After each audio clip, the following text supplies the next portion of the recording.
Depend کرتا ہے آپ کے اپنے عمل پر، آپ کی اپنی سوچ پر. اب عمل ہے نہیں، اور موت اور اس کے بعد کا علم ہے بندے کو، وہ ڈرے گا کہ یار اس حال میں مر گیا تو میرا کیا بنے گا. یہ ایک ڈر ہے. ایک ڈر، اس کو آپ ڈر کہیں یا اس کو آپ جو بھی نام دیں، وہ دنیا کا چھوٹ جانا، بیوی بچوں کا چھوٹ جانا، مال و اسباب و دولت کا چھوٹ جانا، یہ ایک ڈر ہے. تو یہ الگ الگ چیزیں ہیں. ہاں، سیدنا بلال حبشی رضی اللہ تعالی عنہ کی سیرت کو دیکھتے ہیں تو جب ان کا آخری وقت تھا، اور جب ان کی گھر میں رونے کا سلسلہ تھا، تو آپ نے فرمایا کہ کیوں روتے ہو؟ کل بلال سرکار و صحابہ سے ملے گا صلی اللہ علیہ وسلم و رضی اللہ تعالی عنہ. تو یہ بھی ایک سوچ ہے. تو بعضوں کے لیے یہ سوچ ڈرنے والی ہے، بعضوں کے لیے سوچ یہ ہے کہ جان تو جاتے ہی جائے گی، قیامت یہ ہے. جان تو جاتے ہی جائے گی، قیامت یہ ہے. یہاں تو مرنے پہ ٹھہرا ہے نظارہ تیرا. یہ قبر میں سرکار آئیں تو میں قدموں میں گروں، گر فرشتے بھی اٹھائیں تو میں ان سے یوں کہوں، اب تو پائے ناز سے میں اے فرشتوں کیوں اٹھوں، مر کے پہنچا ہوں یہاں اس دل ربا کے واسطے. تو یہ اب یہ الگ الگ کیفیتیں ہیں. اس لیے میں اس کے گفتگو کے اینڈ میں یہ کہوں گا کہ اللہ پاک سے یہ دعا کرنی چاہیے، یا اللہ مجھے تیری ملاقات کا شوق عطا فرما. کمال کی دعا یہ، یا اللہ مجھے تیری ملاقات کا شوق عطا فرما. باقاعدہ اس موضوع پر پوری حدیث موجود ہے، جس کا میں آپ کو مضمون شیئر کروں کہ نبی پاک صلی اللہ علیہ وسلم نے کچھ یوں فرمایا ہے کہ جس بندہ جب رب سے ملاقات کو پسند کرتا ہے تو اللہ پاک بھی اس کی ملاقات کو پسند فرماتا ہے. تو عرض کی کہ یا رسول اللہ صلی اللہ علیہ وسلم، رب سے ملاقات کو کون ناپسند کرے گا؟ ارشاد فرمایا اعتبار موت کے وقت کا ہے، آخری وقت جو دنیا سے رخصت ہونے کا ہے، اس وقت کی بات ہے کہ تم اپنے رب سے ملنے کو پسند کرتے ہو کہ پسند نہیں کرتے. یہ بات بہت سنجیدہ کرنے والی ہے کہ ہر شخص پر روح قبض ہونے سے پہلے، جب کسی بھی لمحے پہلے اس پر یہ بات ظاہر کر دی جاتی ہے کہ اس کا ٹھکانہ کہاں ہے. اب آپ بتائیے کہ جس نے اپنا ٹھکانہ جہنم میں دیکھ لیا ہو، وہ مرنا کیسے پسند کرے گا؟ اللہ پاک ہمارے حال پر رحم فرمائے.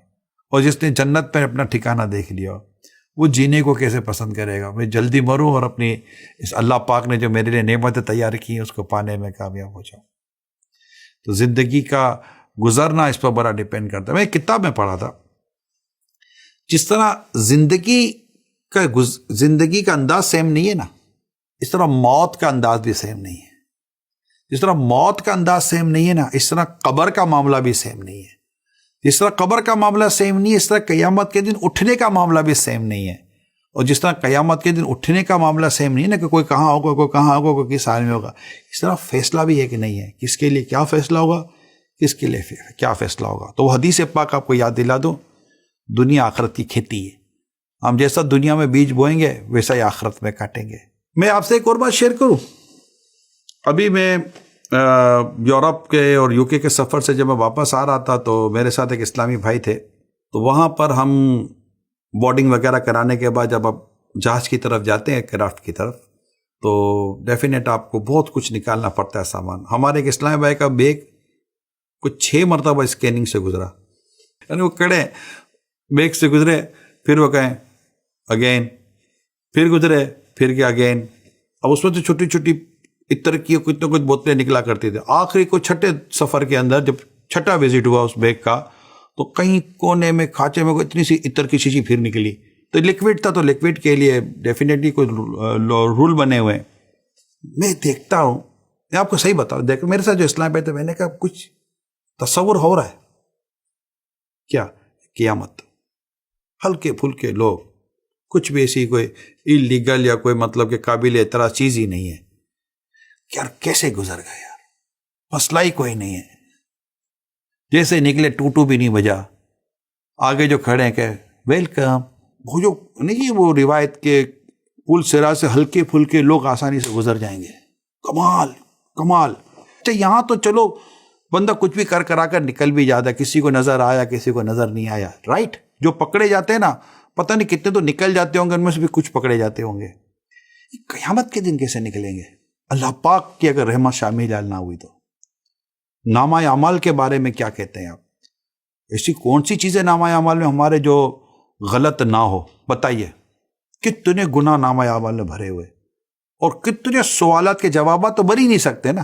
اس تو غور کیجیے، نبی پاک صلی اللہ علیہ وسلم کی حدیث میں آپ کے سامنے شیئر کر رہا ہوں. حضرت عائشہ صدیقہ رضی اللہ تعالی عنہا سے یہ روایتیں ملتی ہیں کہ بے حساب، مطلب کہ یہ دعا کرو کہ پوچھ گچھ نہ ہو، کہ جس سے پوچھ گچھ ہوئی نا وہ پھنس جائے گا، وہ ہلاک ہو گیا.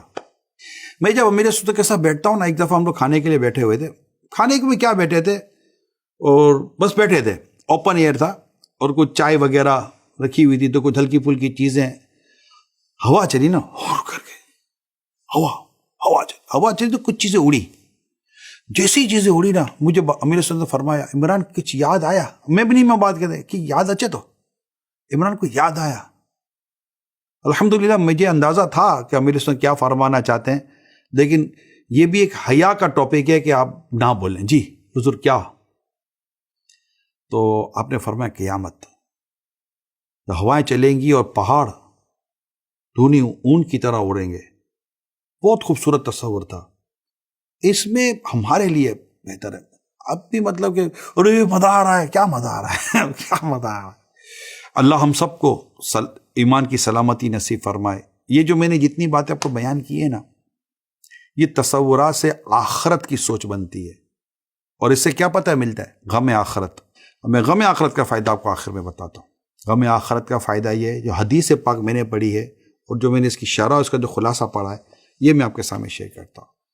جس سے اللہ پاک غم آخرت دے دینا، اس کو اللہ پاک دنیا کے غموں سے نجات دے دیتا ہے. یہ جو میں نے آپ کے ساتھ پورا یہ جو ایپیسوڈ ہے نا میرا، یہ غم آخرت پر ہے، آخرت کی سوچ پر ہے، آخرت کی فکر پر ہے، آخرت کے تصورات پر ہے کہ میرا کیا بنے گا، تب کیا بنے گا. یہ وہ غم ہے کہ جو غم اگر مل جائے نا تو دنیا کے غموں پر یہ غم غالب آ جاتا ہے. پھر وہ دنیا کے غم نہیں رہتے. سکون نہ نصیب ہو تو آپ کہیے گا، اور اس کے لیے اچھی صحبت چاہیے. دعوت اسلامی کے جیسے دینی ماحول ہے، خود ہمارے سوشل پلیٹ فارم ہے جس پر آپ اس وقت مجھے دیکھ رہے ہیں، دعوت اسلامی کا زبردست سوشل پلیٹ فارم ہے. آپ دیکھیے یار، کوئی اب کیسی خوبصورت اور کتنی قیمتی باتیں ملتی ہیں. یعنی سوشل میڈیا اس وقت دنیا میں کتنی تکلیفوں کا باعث بن رہا ہے، کتنا مطلب کہ بھٹکتا بندہ سوشل میڈیا کے ذریعے. مگر ایک دعوت اسلامی کا سوشل میڈیا ہے جو بھٹکے ہوں کو راستے پہ لاتا ہے. ورنہ تو سوشل میڈیا کے ذریعے کئی راستے پر چلنے والے بھٹک گئے، مگر یہ تحریک کا، یہ دعوت اسلامی کا کی ایک اسپرچولیٹی ہے کہ بھٹکوں ہوں کو سوشل میڈیا کے ذریعے راستے پر لے آنا. کمال کر دیا.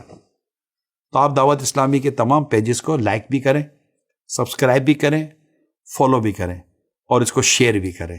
صلو علی الحبیب صلی اللہ علیہ محمد.